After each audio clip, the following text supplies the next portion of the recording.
Morning po sa inyong lahat. Wow. Kamusta kayo? Parang ang tagal kong wala, pero last Sunday naman nandito ako. Ang dami ko lang sigurong ginagawa, kaya feeling ko ang haba-haba ng linggo. Anyway, for the past month, we have been talking about hospitality. Hospitality, di ba? How Jesus showed hospitality, how we can show hospitality and open our house, our church, even to strangers. But more importantly, how we should open our hearts to God. Tama ba? Sobrang blessed nung mga discussions, mga preaching natin this past month. But this morning, we start with another great series. Si Lord alam talaga yung kailangan natin marinig. Kaya ang pag-uusapan natin this morning is how we are marked and called by the Savior. Oh, bigat. We are marked and called by the Savior. Sino sa inyo ang tinawag ng Diyos? Paano yung mga hindi nagtaas ng kamay? Sinong tumawag sa inyo at saan kayo tinawag? Yung mga hindi nagtaas ng kamay, paano? Ha? Parang wala pang kalahati yung nagtaas ng kamay eh.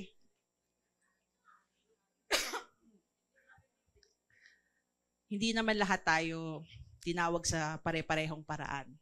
We are all called to do different things for God's kingdom. Marami ding dahilan, di ba? Sabi nga sa Bible, sa Luke 16 verse 10, if you cannot be trusted with little, how can you be trusted with much? Sabi din sa Spider-Man, di ba? Doon sa pelikulang Spider-Man, sabi niya, with great power comes great responsibility. And being called for God's kingdom is a huge responsibility. Sobrang laki. Sobrang laki. So being marked for the kingdom is not going to be easy. Maraming beses mahirap siya. Pero ang promise doon, it can also be fun and fulfilling for you. Maraming takot doon sa salitang mahirap eh. Pag sinabing mahirap, ayaw na. Pag mahirap yung schoolwork, bahala na. Pag mahirap yung trabaho, bukas magre-resign na ako, hanap na ako ng ibang trabaho, di ba? Konting hirap lang, ayawan na. Pero sabi nila, without a struggle, there can be no progress. Di ba? And adversity is what prepares you for greatness. Walang madali dito sa mundo. Pero if you are marked by God, you have to get ready for the ride of your life. Parang roller coaster yan. Nakakatakot pero yung iba tuwang-tuwa sila sumakay ng roller coaster, di ba? Umiikot yun sa nila pero enjoy na enjoy sila. So parang ganun yung calling natin eh. Paikot-ikot, taas, baba. Pero if you are called by God, alam nyo na ang mangyayari sa buhay nyo. So let's read our verse for this morning. It is in Matthew 4, verse 18 to 22. As Jesus was walking beside the Sea of Galilee, he saw two brothers, Simon called Peter and his brother Andrew. They were casting a net into the lake, for they were fishermen. Come, follow me, Jesus said, and I will send you out to fish for people. At once they left their nets and followed him. Going on from there, he saw two brothers, James the son of Zebedee and his brother John. They were in a boat with their father Zebedee, preparing their nets. Jesus called them, and immediately they left their boat and father and followed him. Anong napansin niyo dito sa mga verse na to? Naglalakad lang si Jesus sa tabing dagat. Nakita niya si Peter at saka yung kapatid niya si Andrew. Siguro mangingisda sila. Baka nga nakababa na yung net nila eh. Sabi niya, come follow me. Ano sabi dyan? At once, they left their nets. Pati si James at saka si John, mangingisda sila. Sabi ni Jesus, tinawag sila. Sabi, immediately, they left their boat and their father. Iniwan nila yung bangka, iniwan nila yung tatay nila. para sumunod kay Jesus. Isipin mo, sabi dyan, at once, immediately. Bakit? Walang isip-isip. Bakit nila nagawa yon? Paano nila nagawa yon? Anong matututunan natin sa mga verse na to? Number 1, Jesus has the authority to call people. It was not a suggestion. It was a command. Hindi naman sinabi ni Jesus, pwede ba kayong sumunod sa akin? Hindi naman siya nagtanong eh. Or hindi din naman niya tinanong, gusto niyo bang sumunod sa akin? Hindi ganun eh. Sabi niya, come, follow me. Sumunod kayo sa akin. Yung mga tao ngayon, siguro pag sinabi niyo, come, follow me. Tatanungin kayo agad, bakit? Saan tayo pupunta? Anong gagawin natin? May tanong agad. Naninigurado sila eh. Pero itong 4 na to, bilis-bilis. Or minsan naman, pag hindi nila nagustuhan yung tono ng pagsabi mong, follow me, ayaw na. Pangit kasi ng pagkasabi eh. Parang pag inutusan ko yung mga anak ko, sabi ko sa kanila, when I call you, huwag kayong sasagot ng what? Diba? Ang sagot dapat ay, yes. Kasi pag sagot mo yes, parang ready ka to obey eh, ready ka to follow. Pero pag tinanong mo, what? Parang, ano na naman? Anong gusto mong gawin ko? May papagawa ka na naman sa akin. Di ba nakita niyo yung difference? Ganun yung tono eh. What? Compared to, yes. Nakita niyo yung kagustuhang sumunod? So si Jesus, He has the authority to call you. Binigyan siya ng power ni God. Sabi dito sa Matthew 28 verse 18, then Jesus came to them and said, all authority in heaven and on earth has been given to me. Pag tinawag ka ng presidente ng Pilipinas, baka kahit anong ginagawa mo, nilapag mo na lahat dyan. Nakapagbihis ka na parang si Superman, ready to go. Pag tinawag ka ng boss mo, I'm sure, susunod ka. Baka kahit tulog ka, sagutin mo yung tawag. Di ba? Sasagutin mo yung tawag na yun eh. Sabihin niyo sa akin, mali ako. If someone of authority calls you, isasantabi mo lahat yan. Pero depende pa rin kung sino yung tumatawag, di ba? Si Jesus, siya ang presidente ng mga presidente. Siya ang hari ng mga hari. Siya ang Diyos ng mga Diyos. Bakit minsan napakahirap para sa atin na sumagot sa tawag niya? Bakit? Tsaka, bakit ang tinawag niya dito, fisherman? Bakit tax collector? Bakit hindi yung pinakamayaman dun sa lugar na yun o yung pinakamatalino? Bakit sila? Tandaan nyo, God's thinking is not like the thinking of the world. He has reasons na hindi natin naiintindihan. Kaya pag alam mo na tinawag ka, kahit feeling mo hindi ka worthy, kasi wala naman talagang worthy eh. Feeling mo hindi ka karapat dapat, feeling mo hindi mo kaya, sumagot ka na ng pinakamalakas mong oo.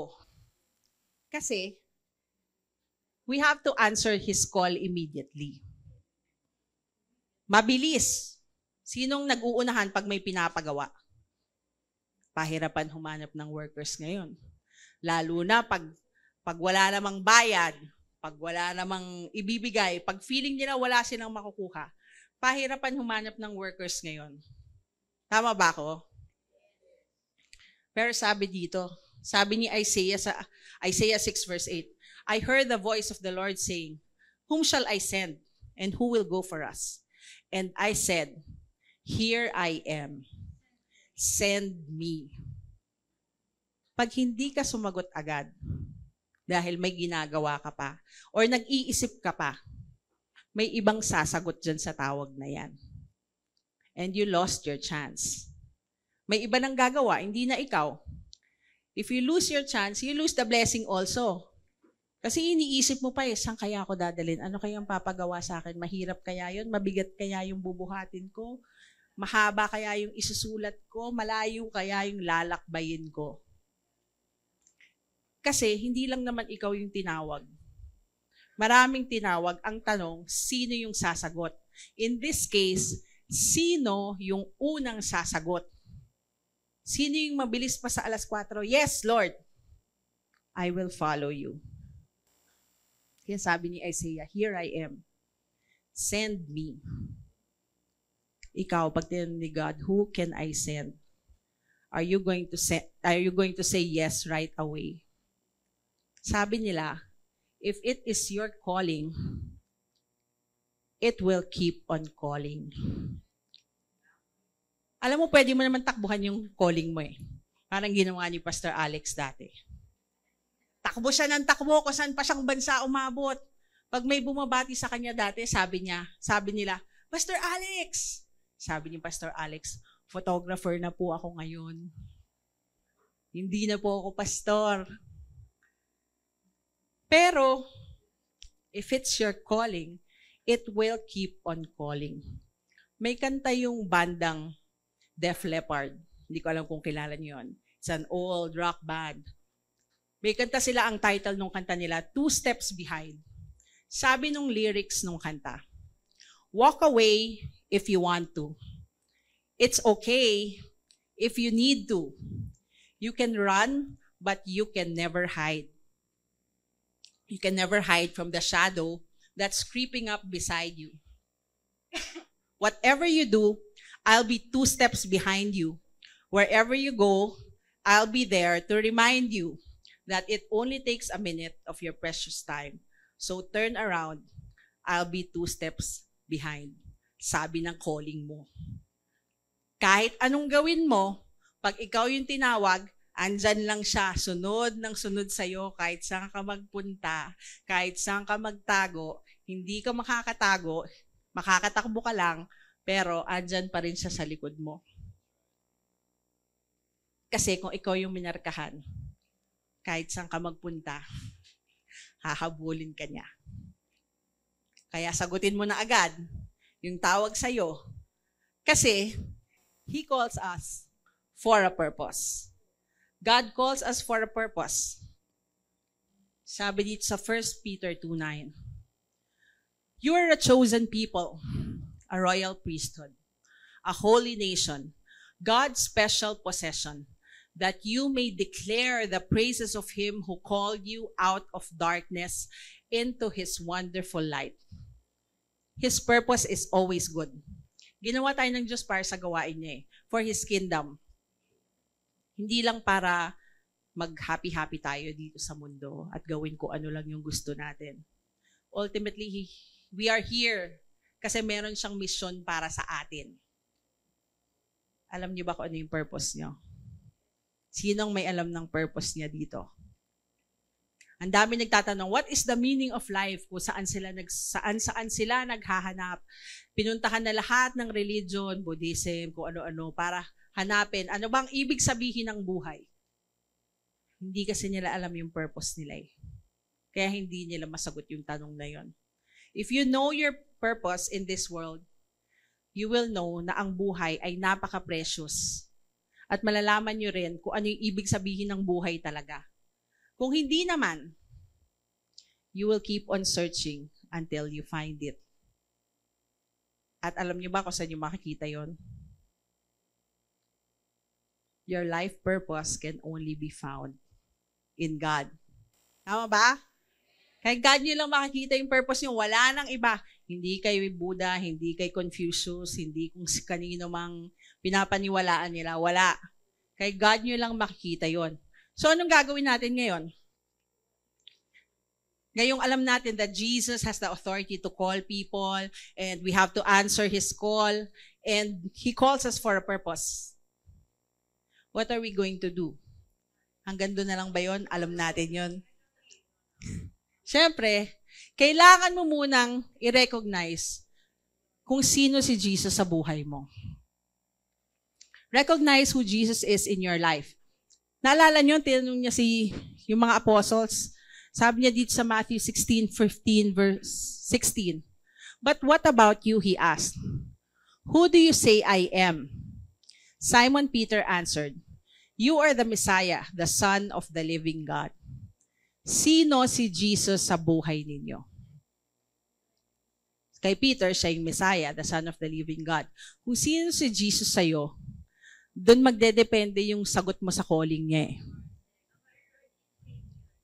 Sino siya sa buhay mo? If He is just one facet of your life, kung isang parte lang ng buhay mo, nandun siya, isang parte lang, hindi buo, baka yung pagsagot mo sa calling niya, limited din. Kasi one part of you lang eh. He is just part of one part of you. He's not part of all of you. Diba? May hangganan. Hindi buong-buo yung sagot mo sa kanya. Kung provider mo lang siya, baka pag nagkulang yung budget mo, ayaw mo na. Diba? Kung teacher mo lang siya, nagkamali si pastor, may ginawang kalokohan. Ayaw mo na mag-church. Diba? May mga ganyan eh. May isang part lang, pag nagkamali, ayaw na sa lahat. Si Jesus, kailangan siya yung everything. Everything. All of you. He should be the answer to all of your questions. Lahat ng tanong mo, dapat nasasagot niya. At siya yung sagot. Kasi pag wala siya, wala ka rin. Yun lang ang paraan para makasagot ka ng 100% yes dun sa tawag niya sa'yo. Next, you have to figure out your response to His call. Paano ka sasagot? Anong isasagot mo pag tinawag ka niya? Kasi pag sumagot ka, it means there is something that you have to give up. You have to sacrifice so many things. Sabi dito sa Luke 9 verse 23. Then He said to them all, "Whoever wants to be my disciple must deny themselves and take up their cross daily and follow me." Are you willing to deny yourself and take up your cross daily to follow Him? Kasi hindi naman ito one time, big time na sagot. Pag sagot mo, bukas nagawa mo na yung calling mo, the next day tapos na. Minsan, it's your whole life.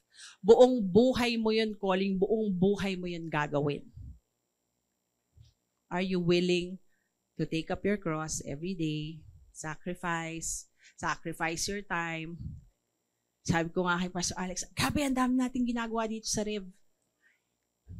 Sa totoo lang, gustong-gusto ko na mag-beach. Pero wala kaming oras. Alis kami ng umaga, uwi kami ng gabi, pwede. Dati, di ba? Isang linggo kami wala, nasa dagat lang kami. Ang puti ko na nga, oh. Sabi ko, babe, ang puti ko na, kailangan ko na mag-beach. At saka nagkakasakit na ako, at may ubo pa rin ako. 2 weeks na to, hindi gumagaling. I'm sure pag nakita ko ng dagat, next day, magaling na ako. Pero di ba, yung calling natin, it takes up so much of our time.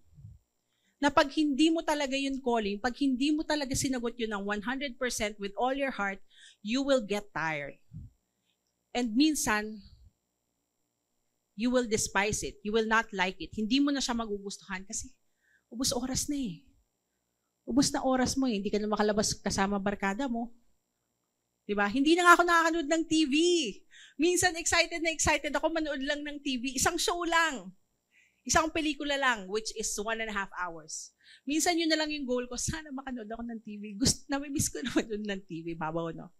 Pero hindi na talaga ako nakakanood ng TV, promise. Hindi ko na maalala kung kailan ako huling nanood ng TV. So anyway, yung palipat-lipat ng ministry, minsan di nila calling yun talaga eh.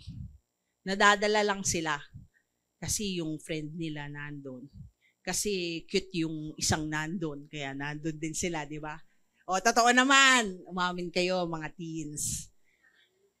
May cute kasi dun eh, kaya dun ako. Or whatever reason they choose to be there. Kasi kung hindi talaga yun calling mo, aalis at aalis ka. Pero kung yun ang calling mo, babalik at babalik ka rin. Kahit anong gawin mo, you will go back because God will call you back. Lastly, I'm not yet done. Embrace the purpose God gave you. And His purpose is always good. Ginawa tayo ng Diyos para sa gawain niya eh. Bonus na lang yung mga extra nating masasayang nangyayari sa atin dito sa mundo. But ultimately, yung mission natin, it stays the same. Ano bang purpose nyo? If you know what it is, that's good. Pero kung hindi pa, sabi dito sa Philippians 2:13, di ba? For it is God who works in you to will and to act in order to fulfill His good purpose. Yung purpose ni God para sa atin, kailangan nating yakapin. Pag nalaman nyo na kung ano yun, own it. 100%. Kasi kung yun talagang pinapagawa sa inyo, kahit anong hirap, kahit anong mangyari, andun ka lang, hindi ka aalis doon. Kahit iniiyakan mo na siya, hindi ka aalis doon. Kahit ayaw mo na, hindi ka pa rin aalis doon. At kahit umalis ka, babalik ka. Babalik at babalik ka doon. Kung ano man yung tinawag niya for you.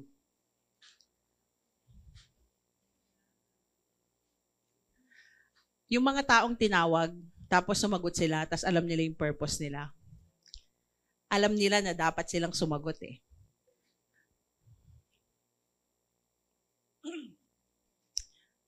Last year, kwento ko lang sa inyo.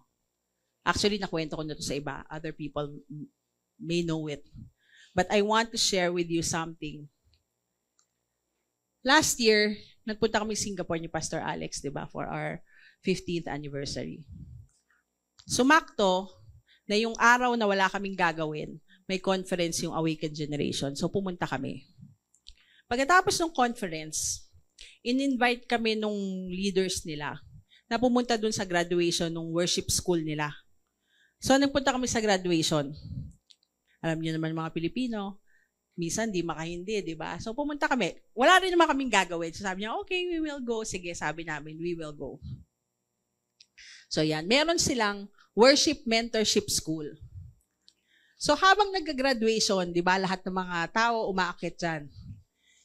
Narinig ko si Lord, sabi niya sa akin, next year, you will be there. Sabi niya sa akin. So ako naman, okay Lord, sige. Ang course is worship leading. Online lang naman siya. Sabi ko, okay Lord. So hinintay ko yung last minute para mag-audition. Kasi may audition eh. Kailangan mo mag-video, kailangan mo mag-apply, ganyan. So last minute, gumawa ako ng audition. Nagkataon, nung last minute na yon, nung deadline na, paus ako. So nag-submit ako ng audition video na pumipiyok at kinakapos ng hininga at hindi ko nahihit yung mga notes ko. But I sent it because it was the last day. Ayokong, meron kasing discount pag early ka eh. So sinend ko siya, December yon. For the past how many months, hindi ako nag-lead ng worship. Kasi sabi ko, sige, kaya na nila yan. Ayoko na kumanta. Sige, ililid ko na lang sila, tutulungan ko na lang sila. Dito na lang ako sa background ulit. Kasi napagod ako eh. For so many reasons. Maraming bagay. Kasi nga, sabi ko sa inyo, di ba, nakakapagod minsan, nakakainis minsan, hindi mo na alam, tinatanong ko, bakit ba ako nandito? But anyway, so that was December 9. Nung prayer and fasting natin, for some reason ulit, kailangan kong kumanta. Kailangan kong mag-lead ng worship. Kahit ayaw ko. Kasi kailangan eh. So, nag-practice kami ni Ann. Right after kaming bumaba ng stage ni Ann, nag-text sila sa akin. Sabi nila sa akin, congratulations.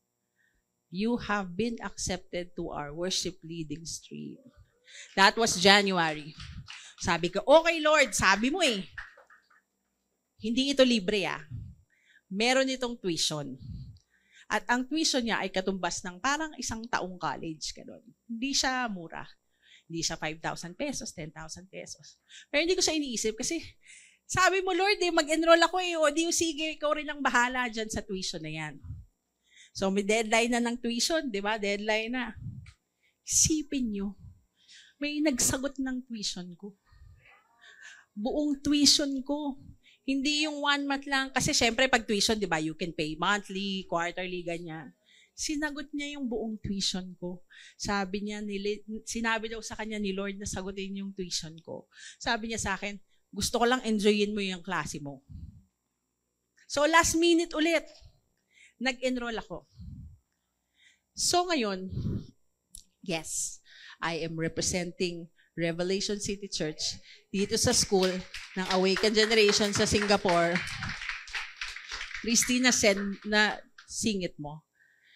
Tignan nyo. Ito yung first night ng orientation namin. Video ko lang siya. May audio yan, Wow, that was Christian. cool. Revelation City Church. So, in-announce nila lahat ng churches na kasama. So, in-announce dyan. I was online. Meron sila talagang weekly meeting na we are part of that school. Anong gusto ko sabihin? Kaya kinwento ko to. Ang haba, sorry. Pag si God ang tumawag sa inyo, He will make a way. Wala kang kailangan gawin. All you have to do is take the first step. Mag-audition ka. Kahit palpak yung boss, sabi ko, ang pangit nung kanta ko. Pero hindi naman talaga nila tinitignan yung boses siguro. Tinitignan nila yung heart. Kasi talagang pag pinakita ko sa inyo yung video, nakakaya. As in, puro ako piyok, puro ako hingal na hingal ako noon. Paus na paus ako kumanta nung, may binigay silang 3 choice ng songs. Ang pinili ko yung Holy Forever. Sobra akong, ang pangit talaga ng video na yon. Pero siguro, di ba, sabi nga, when the Lord calls you, He doesn't look at your talent, He looks at your heart. Pag sumunod kayo sa calling na binigay ni God para sa inyo, He will make a way. Yung dadaanan mo, dinaanan na niya eh. Hindi ka mahihirapan. Well, siguro may konting hirap. Pero alam mo na nandyan siya sa tabi mo pag sumunod ka. Di ba? Depende na sa'yo kung paano mo lalakaran yun. Minsan kasi kahit sumunod tayo, we follow our own way. We follow our own style kung paano tayo susunod. Pero si God, alam na kung ito yung dapat mong gawin. Dito ka dapat pumunta. Alam na niya yung lahat eh. If you do it with total obedience, I'm sure mas madali siya kesa dun sa hirap na ine-expect mo. I want to show you this. Follow me.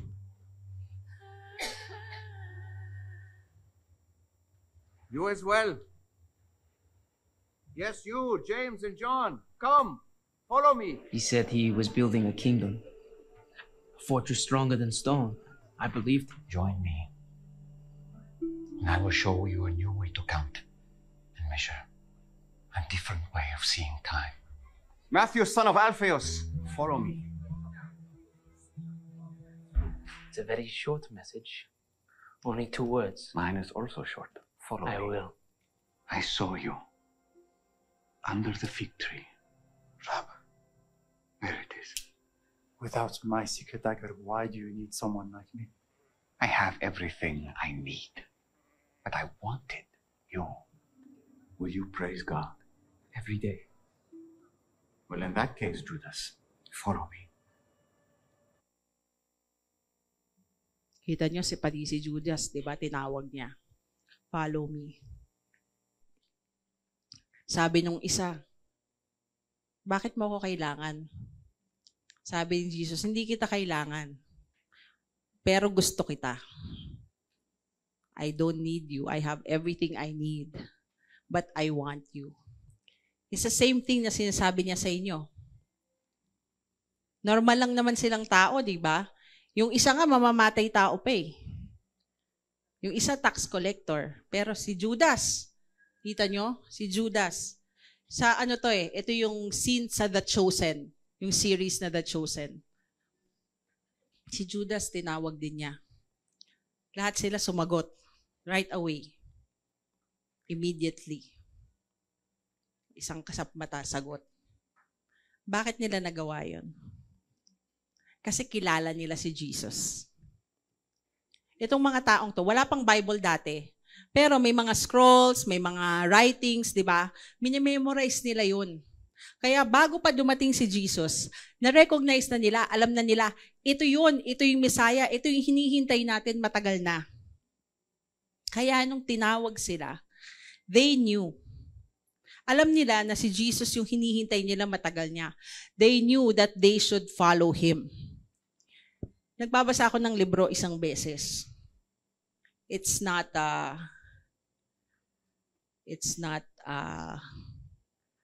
hindi siya parang Bible, hindi siya it's just a book. It's called the 5 a.m. Club. Sabi lang dun sa sa libro niyo, you wake up early so that you can do what you need to do and finish everything that you have to do. Sabi ni Marcus Aurelius doon, do not live like you have 10,000 years left. Your fate hangs over you. While you are still living, while you still exist on this earth, strive to become a genuinely great person. Nag-stick sa akin tong quote na to, pero instead of striving to become a genuinely great person, bakit hindi tayo mag-strive para i-fulfill yung purpose ni God para sa atin? Kasi minsan, yung mga pinakasimpleng bagay, yun ang may mga pinakamabibigat na responsibilidad. Marami siguro sa inyo sinasabi, hindi naman ako tinawag. Sino nagsasabing hindi sila tinawag ni Lord? Sino ang hindi tinawag? Hindi ka tinawag? Everybody has a calling. Lahat tayo, we are marked. We are marked. We are sealed. Diba? Siguro sa season na to, feeling nyo wala kayong calling. Kasi may bago kayong baby. Anong calling ko? Diba? Tinawag kayo ngayon para maging nanay. Alagaan nyo ng mabuti yung mga anak nyo. Raise your children well with the knowledge of God.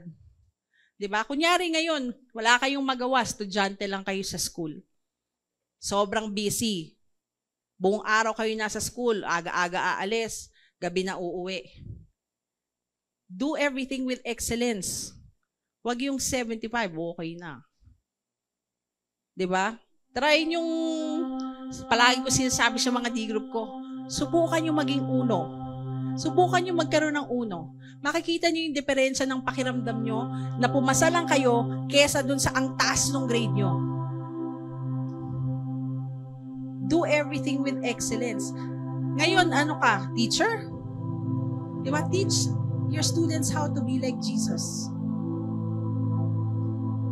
In all of your callings, strive to be like Jesus.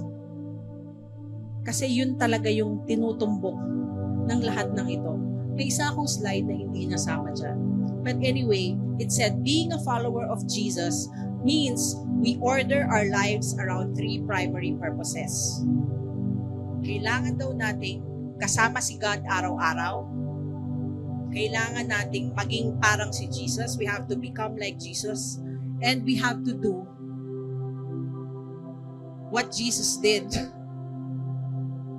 Message na si Pastor John, balik na daw yung tubo natin. Sabi niya, siya daw 75 lang, ako uno palagi. Well, you know, we do our thing.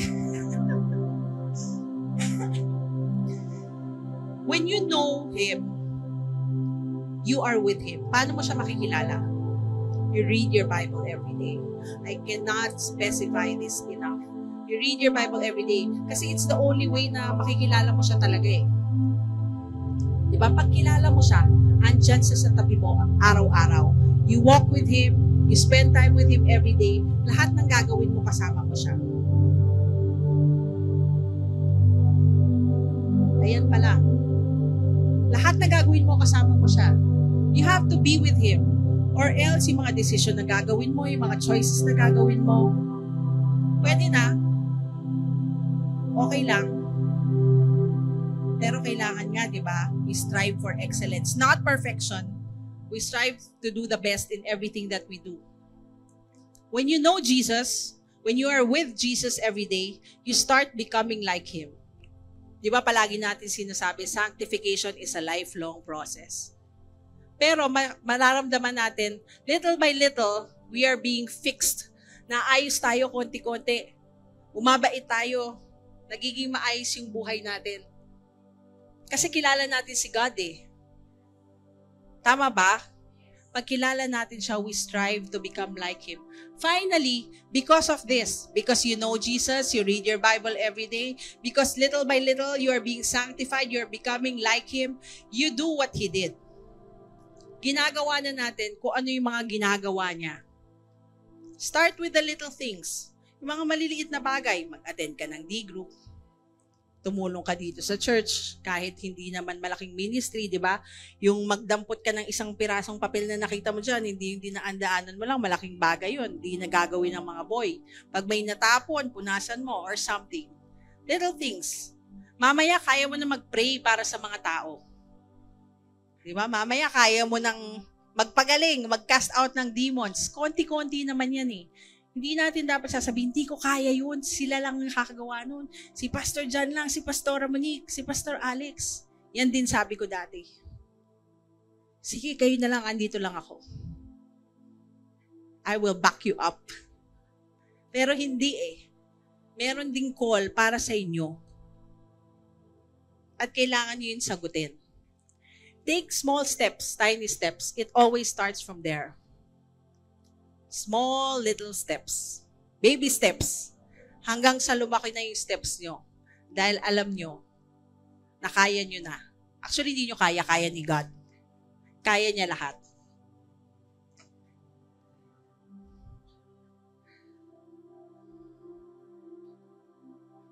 Minarkahan tayo ni Jesus. He put a mark on all of us. Pinili niya tayong lahat para makasama siya. Amen? He chose all of us. You have to be sure of that. Kailangan sigurado kayo na pinili kayo, that you have Him in your heart, that you believe Him. You have to be sure because He put a mark on you. You are sealed. And that all it takes is for you to say yes. Isang malaking 100% na yes. Sigurado ka ba dun sa sagot mo? Yung mga dito sa side na to, sigurado ba kayo sa sagot nyo? Ito lang, sila lang sumasagot sa akin. Para yung nasa left and right. Ha? Dapat sigurado tayong lahat. Siguraduhin mo kasi baka isang araw, wala nang araw. Wala na, tapos na. You have to answer His call now. You are being called for a purpose. How will you answer?